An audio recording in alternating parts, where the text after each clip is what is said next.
Seigneur, ta parole au quotidien nous nourrit et nous donne vie.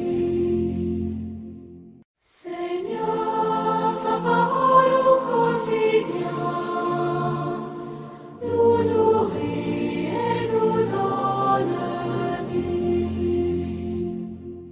Lecture du livre du prophète Isaïe, chapitre 1, versets 10 et 16 à 20.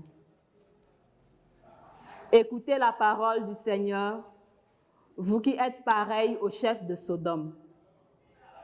Prêtez l'oreille à l'enseignement de notre Dieu, vous, peuple de Gomorrhe.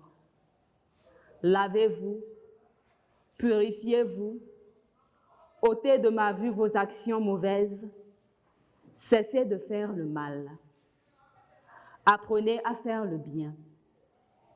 Recherchez le droit, mettez au pas l'oppresseur, rendez justice à l'orphelin, défendez la cause de la veuve. Venez et discutons, dit le Seigneur. Si vos péchés sont comme l'écarlate, ils deviendront aussi blancs que la neige. S'ils sont rouges comme le vermillon, ils deviendront comme de la laine. Si vous consentez à m'obéir, les bonnes choses du pays, vous les mangerez. Mais si vous refusez, si vous vous obstinez, c'est l'épée qui vous mangera. Oui, la bouche du Seigneur a parlé. Parole du Seigneur, nous rendons grâce à Dieu. Nous nourrit et nous donne vie. À celui qui veille sur sa conduite, je ferai voir le salut de Dieu. À celui qui veille sur sa conduite, je ferai voir le salut de Dieu. Écoute, mon peuple, je parle. Israël, je te prends à témoin. Je ne t'accuse pas pour tes sacrifices. Tes holocaustes sont toujours devant moi. À celui qui veille sur sa conduite, je ferai voir le salut de Dieu. Vais-je manger la chair des taureaux et boire le sang des béliers? Offre à Dieu le sacrifice d'action de grâce. Accomplis tes vœux envers le Très-Haut. À celui qui veille sur sa conduite, je ferai voir le salut de Dieu. Qu'as-tu à réciter mes lois, à garder mon alliance à la bouche, toi qui n'aimes pas les reproches et rejettes loin de toi mes paroles? À celui qui veille sur sa conduite, je ferai voir le salut de Dieu. Voilà ce que tu fais. Garderai-je le silence? Penses-tu que je suis comme toi, qui offre le sacrifice d'action de grâce? Celui-là me rend gloire. À celui qui veille sur sa conduite, je ferai voir le salut de Dieu. Gloire et louange à toi, Seigneur.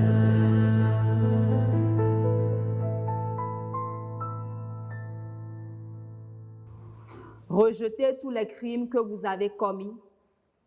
Faites-vous un cœur nouveau et un esprit nouveau. Gloire et louange à toi, Seigneur.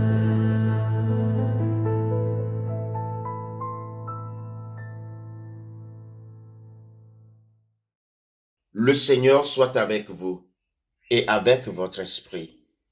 Évangile de Jésus-Christ selon saint Matthieu. Gloire à toi, Seigneur. En ce temps-là, Jésus s'adressa aux foules et à ses disciples, et il déclara: Les scribes et les pharisiens enseignent dans la chair de Moïse. Donc, tout ce qu'ils peuvent vous dire, faites-le et observez-le. Mais n'agissez pas d'après leurs actes, car ils disent et ne font pas.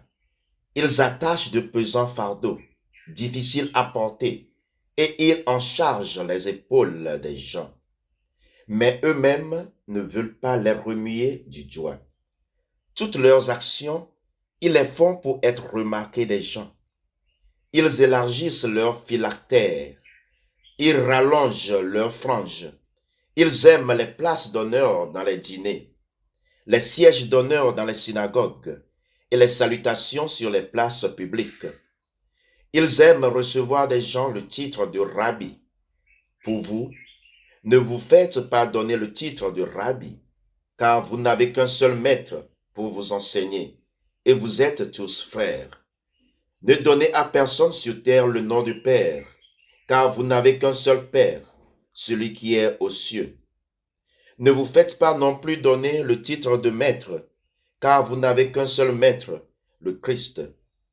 Le plus grand parmi vous sera votre serviteur. Qui se lèvera sera abaissé, qui s'abaissera sera élevé. Acclamons la parole de Dieu. Louange à toi, Seigneur Jésus. Gloire et louange à toi, Seigneur.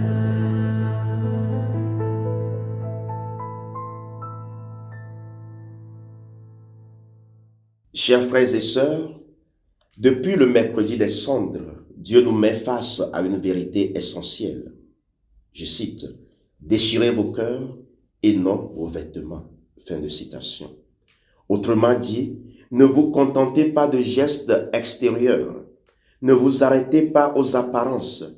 La vraie conversion commence dans le cœur. Et c'est exactement le message que nous retrouvons aujourd'hui. Dans la première lecture tirée du livre d'Isaïe, le prophète transmet une parole forte de Dieu. Je cite, « Lavez-vous, purifiez-vous, cessez de faire le mal, apprenez à faire le bien. » Fin de citation. Dieu ne rejette pas les sacrifices, il rejette l'hypocrisie. Le peuple prie, mais continue l'injustice. Il offre des sacrifices, mais opprime les faibles. Il accomplit des rites, mais son cœur ne change pas. Le message est clair, chers frères et sœurs. Le carême n'est pas un ensemble de pratiques extérieures, c'est une transformation intérieure.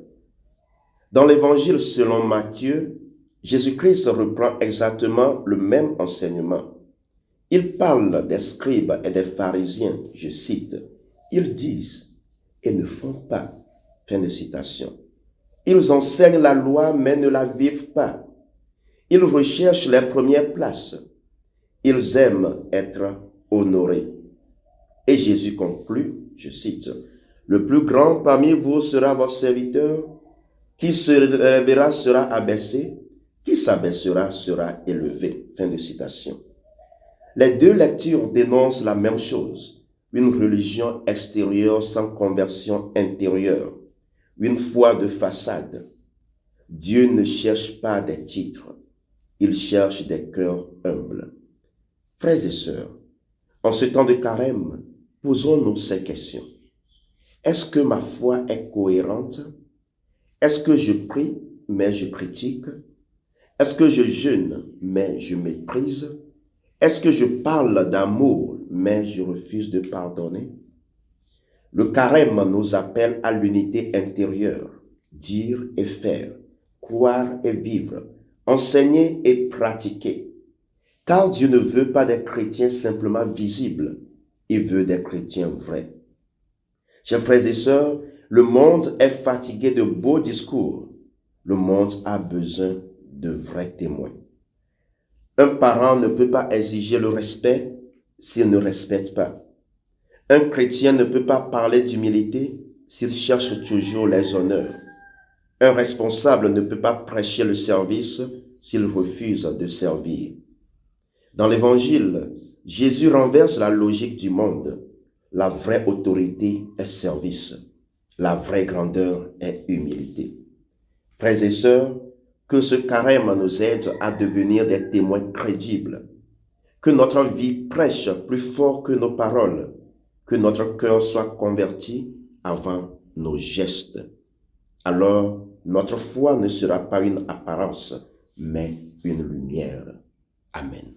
Seigneur, ta parole au quotidien